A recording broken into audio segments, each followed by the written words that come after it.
भरतो मांगिया तोहर, हे गे जान के भरतो मांगिया तोहर।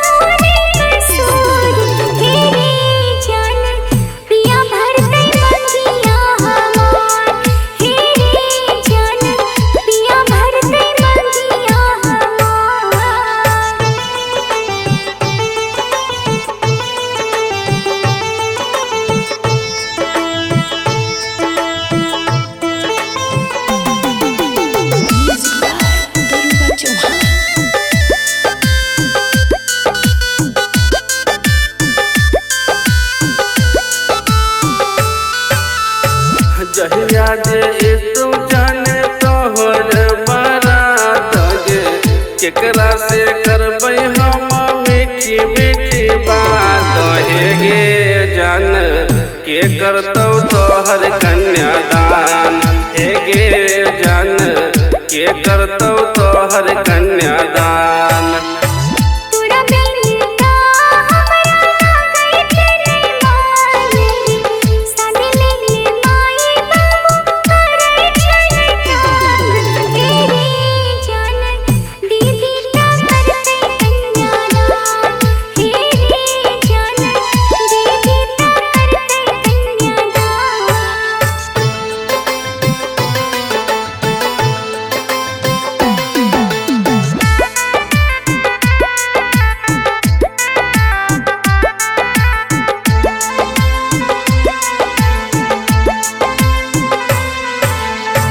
कोना के हेतै अब हमर गुजारा गे, तोरा बिना नै कियो छै क सहारा, हे गे जान के देतौ मंगलसूत्र पेन्हाय, हे गे जान के देतौ मंगलसूत्र पेन्हाय।